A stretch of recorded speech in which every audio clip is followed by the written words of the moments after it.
There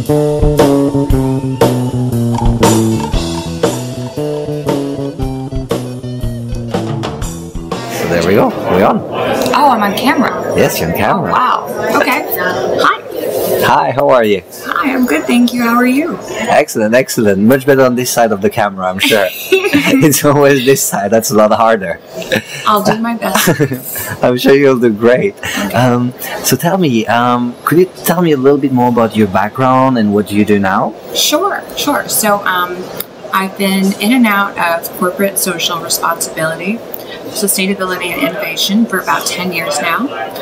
And I think my original interest sparked because my mother was a social worker. So I was always interested in helping people, helping others, thinking about society a lot, and thinking about the problems that exist, just in our world and what I could do to help them. And so I studied PR and marketing at Syracuse University at the Newhouse school, which everyone and their mother in communications knows. It's kind of silly.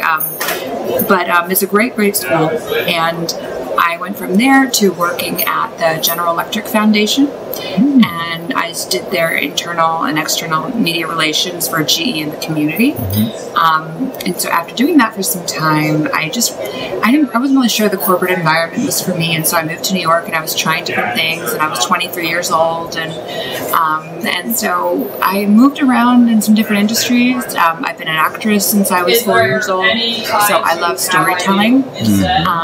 And storytelling is very valuable whether you are in a play or whether you are telling the story of a brand. There's a lot of parallels. So I went from there to journalism and PR, and then found myself back in corporate social responsibility again 6 years ago, working for a company called Felicimo, which is sort of like the Nordstrom of Japan, yet they are relatively sustainable. So I was promoting their sustainable design initiatives in the US.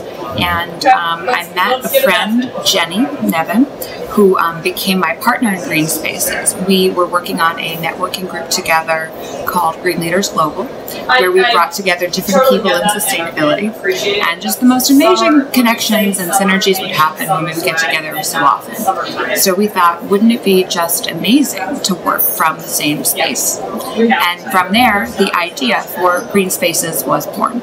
And so we started on a shoestring, as a lot of social entrepreneurs do. We found a landlord who was willing to work with us, who said, pay me a portion of the desks that you fill. So it was a great startup space. It had a lot of quirks too, which was funny. Had no heat, no air conditioning, and a ton of recycled furniture that was very quirky. So you'd walk in and you'd think maybe you were in an antique warehouse, and the floors were concrete. But people really fell in love with it, and we had a great time. We built a business. We also started New York City's first green business competition to really get a lot of entrepreneurs to raise awareness, to get prizes for them, to have them compete for money and services, and to raise awareness about the innovative work that they were doing. One of the winners was Gotham Greens, which has become a really great sustainable food innovation company in New York. And then we moved from Brooklyn to Manhattan 3 years ago, and at that same time, Jenny moved to Colorado and started a space there. Fabulous. So that is the nutshell version of what we're doing. I hope I didn't talk too fast. No, not at all, not at all. It's perfect. It's absolutely brilliant. Wow. Okay. So how long ago did you start the journey here at the Green Space journey? So that was 4.5 years ago. 4.5 years ago. So in 4.5 years, you've gone from a small place that you were kind of renting into, let me just show this here, this fabulous place, and you've got one in Colorado. And we won in Colorado.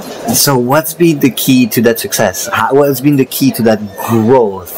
Sure. I'd say, when we first started, we were very focused on, thinking of it as business, and it is a business. So focusing on the sales model, how many members can we get? Let's keep getting more members, keep getting out there. And what we started to realize was that it's hard to sustain growth that way, because when you only focus on what's outside, you're not cultivating really what's within. So we actually have now, personally here, reverse that. Instead of focusing on constantly going out and getting new members, which is constantly rebuilding a business, we focus on keeping people happy here.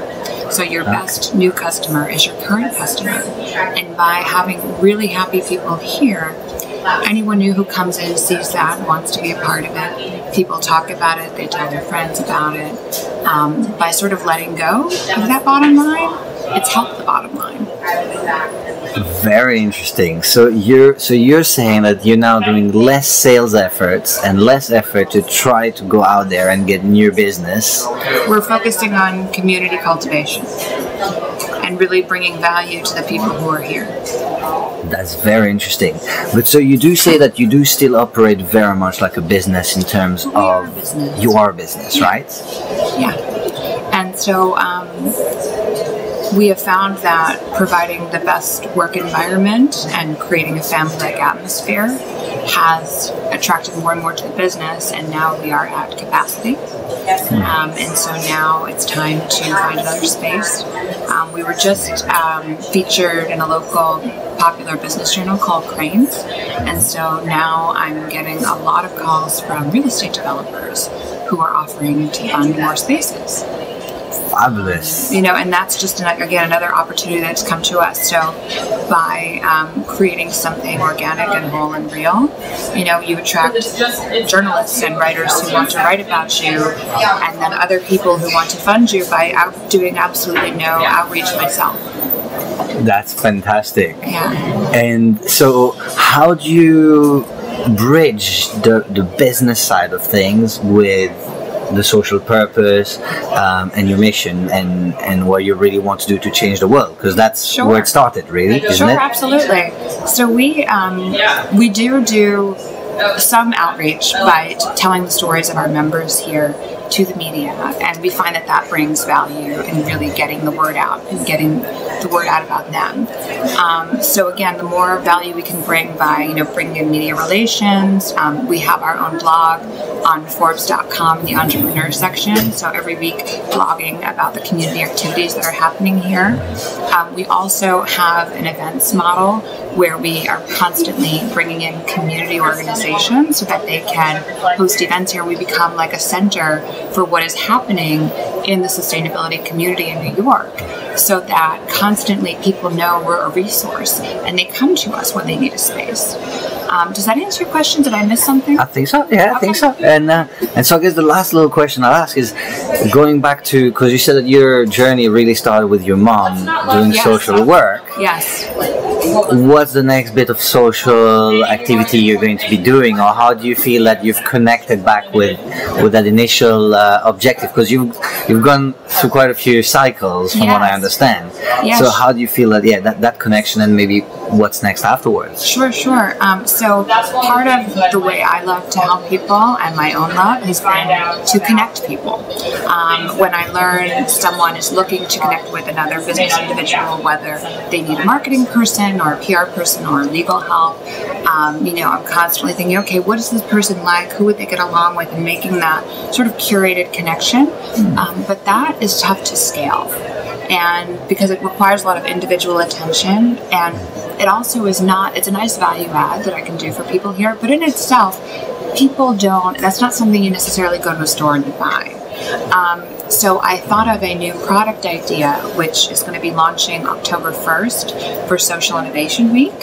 In fact, we just had the alpha launch last night. It's a new project called Flocked, and it's designed to be a physical piece of a product as well as an app that will bring people together. So if I can grab it right here, this is an example of what the prototype looks like. So if I'm in any physical space and I want to show people I'm open to connecting, I can place this on my desk or table in a restaurant, and I can have it open on green, and I can write information about myself, my name, my company, what I want to talk about, and then people can feel like they are open, that I'm open to connection.